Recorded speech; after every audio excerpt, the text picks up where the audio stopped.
ये कहानी तानिया नाम की एक लड़की से शुरू होती है। तानिया एक मॉडर्न लड़की थी और वो मॉडलिंग में अपना करियर बनाना चाहती थी। हमारी इस कहानी में एक लड़का भी शामिल है और उसका नाम जेटी है। जेटी अपने पिता का मोटल संभालता था और वो तानिया से दोस्ती करना चाहता था। जेटी का एक सपना भी था कि उसके पास उसकी खुद की गाड़ी हो। अब बात करते हैं कैट नाम की एक लड़की की। कैट एक स्पारी किलर थी जो पैसों के लिए किसी को भी मार सकती थी। कैट दिखने में जितनी खूबसूरत थी उसकी गाड़ी भी उतनी ही खूबसूरत थी। कैट को अपनी गाड़ी से बेहद प्यार था और वो उसे बच्चों की तरह संभाल कर रखती थी। उसे जब भी किसी नए शहर में कत्ल करना होता था तो वो किसी मोटल में ही जाकर रुकती थी। जेटी से रूम की चाबी लेकर वो सीधा रूम में जाती है। जेटी के मोटल में तानिया भी रुकी हुई थी। तानिया इस शहर में मॉडलिंग करने आई थी जिस कारण वो कई दिनों से जेटी के मोटल में ही ठहरी हुई थी। जेटी का एक दोस्त भी था और उसका नाम जिम था। जिम के पास एक पुरानी सी काम चलाऊ गाड़ी थी और ये दोनों उसी में घूमते फिरते थे। इन दोनों की दोस्ती तानिया से भी हो गई थी क्योंकि वो कई दिनों से जेटी के मोटल में ही रुकी हुई थी।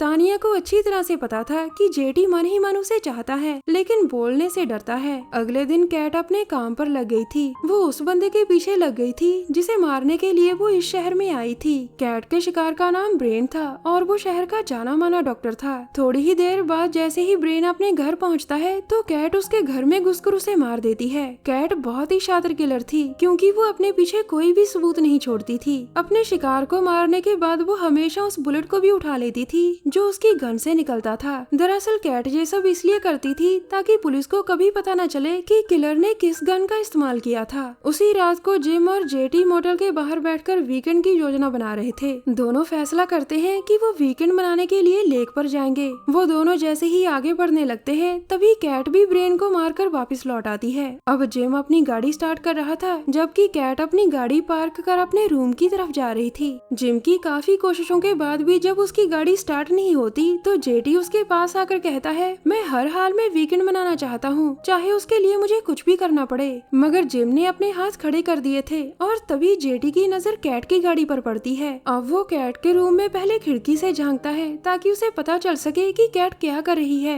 जब उसे पता चलता है कि कैट नहा रही है तो वो चुपके से उसके कमरे में घुसता है और उसकी गाड़ी की चाबी चुरा लेता है। उसी समय मोटल में कुछ लोग दारू पीकर झगड़ा करने लगते हैं और उनका शोर सुनकर तानिया भी अपने रूम से बाहर आ गई थी। अब जेटी उसके पास जाकर कहता है, मैं और जिम लेक पर जा रहे हैं। इसके बाद वो तीनों दोस्त कैट की गाड़ी में बैठकर लेक की तरफ जाने लगते हैं। गाड़ी की आवाज सुनकर कैट भी अपने रूम से बाहर आ गई थी और उसे पता चल जाता है कि उसकी गाड़ी चोरी हो गई है। उसका शक सीधा जिम और जेटी पर ही जाता है क्योंकि आखिरी बार उसकी गाड़ी के पास वही थे और अब वो दोनों नजर भी नहीं आ रहे थे। दूसरी तरफ तीनों दोस्त तेजी से लेक की तरफ जा रहे थे। जेटी ने तानिया को सब बता दिया था कि ये गाड़ी कैट की है और लेक से आकर वो कैट को गाड़ी वापस कर देंगे। थोड़ी ही देर बाद वो तीनों लेक के पास पहुंच जाते हैं और यहाँ आकर दारू पीने लगते हैं। इसी दौरान गाड़ी को देखते देखते जिम उसकी डिग्गी खोलता है और फिर वो हैरान होकर जेटी को बुलाता है। दरअसल डिग्गी में एक बड़ा सा बैग था जिसे देखकर वो दोनों दोस्त हैरान होते हैं। दोनों को हैरान देखकर तानिया भी उनके पास आती है और अब वो तीनों जैसे ही बैग खोलते हैं तो उसमें उन्हें ब्रेन की लाश नजर आती है। लाश देखकर तीनों समझ गए थे कि ये काम कैट का है और तभी जेटी कहता है, अब ये गाड़ी मैं रखूंगा। कैट कभी पुलिस को नहीं बताएगी कि उसकी गाड़ी चोरी हो चुकी है क्योंकि वो एक किलर है।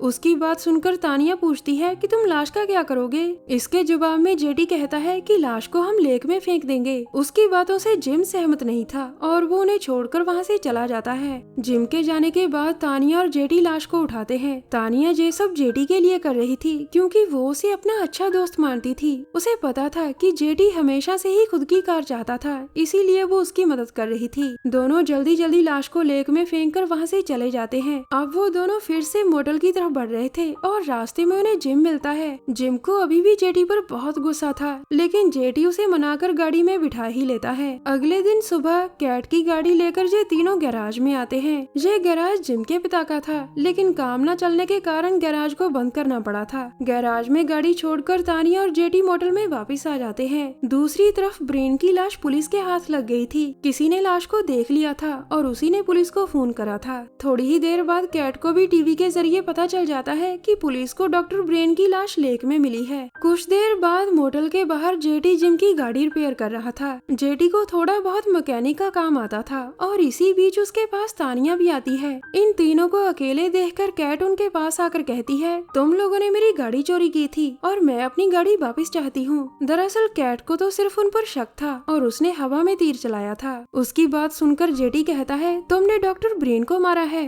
और ये बात हम पुलिस को बता सकते हैं। अगर तुम अपनी गाड़ी भूल जाओ तो हम ब्रेन को भी भूल जाएंगे। लेकिन कैट को हर हाल में अपनी गाड़ी चाहिए थी और वो कहती है मैं अपनी गाड़ी से बहुत प्यार करती हूँ, अगर मुझे वो जल्दी नहीं मिली तो मैं तुम तीनों को मार दूंगी। इतना कहकर वो चली जाती है, जबकि उसकी धमकी सुनकर वो तीनों बहुत डर गए थे। जिम जेटी को समझाने की कोशिश करता है कि तुम्हें उसकी गाड़ी लौटा देनी चाहिए, लेकिन जेटी उसकी कोई बात नहीं सुनता। कुछ देर बाद अब तानिया अपने कमरे में थी। आज जॉन नाम का आदमी उसके पास आ रहा था। जॉन नई नई मॉडल्स को लॉन्च करता था और तानिया को उम्मीद थी कि जॉन उसे भी जरूर मौका देगा। थोड़ी देर बाद जॉन तानिया के पास आ जाता है और वो दोनों बैठकर बातें करने लगते हैं। इसी बीच जॉन तानिया से कहता है कि मैं तुम्हें पीछे से देखना चाहता हूँ। तानिया उसकी बात मान लेती है, लेकिन सच बात तो ये थी कि जॉन उसे जबरदस्ती करना चाहता था। जब तानिया उसका विरोध करती है तो वो गुस्से में आकर उसे मारने पीटने लग जाता है। अचानक कमरे में कैट आकर पहले जॉन पर वार करती है और फिर उसे गोली मारकर मार देती है।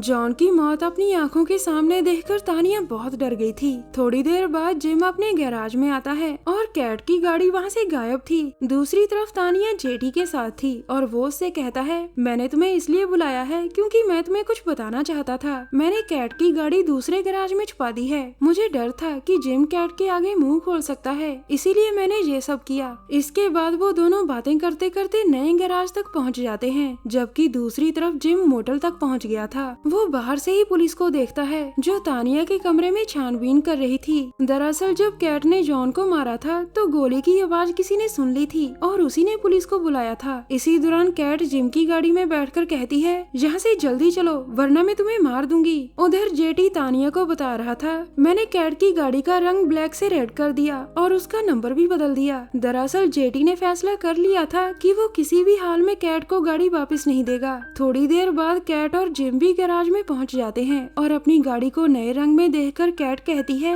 ये तुमने अच्छा नहीं किया जेटी, तुमने तो मेरी पूरी गाड़ी का सत्यानाश कर दिया। इसके बाद वो जेटी को घुटनों पर बैठने को कहती है और फिर जिम को भी यहाँ आने को कहती है। जिम को इस गैराज का पता था और वो कैट को यहाँ इसलिए लेकर आया था ताकि वो उसे छोड़ दे, मगर अब कैट की बातें सुनकर वो काफी हैरान था। कैट के हाथ में गन थी, इसीलिए वो दोनों डर के मारे उसकी बात मान लेते हैं। इसके बाद वो तानिया से टेप लेकर आने को कहती है और उसकी बात मानकर तानिया उन दोनों लड़कों के हाथ टेप से बांध देती है। तानिया को कैट के साथ देखकर वो दोनों हैरान थे और तभी कैट तानिया को अपने पास बुलाकर उसे अपनी गन दे देती है। दरअसल कैट चाहती थी कि तानिया इन दोनों को मार डाले और हमेशा उसके साथ किलर बनकर रहे। अब तानिया पहले जेटी के कान में कुछ कहती है और फिर वो गोली चलाती है। इसके बाद वो जिम के कान में भी कुछ कहकर गोली चलाती है। दोनों लड़कों को मारने के बाद वो और कैट वहाँ से चुपचाप चली जाती हैं। उनके जाने के कुछ देर बाद ही वो दोनों लड़के उठ जाते हैं। दरअसल तानिया ने उन दोनों के कान में कहा था तुम बस मरने की एक्टिंग करना,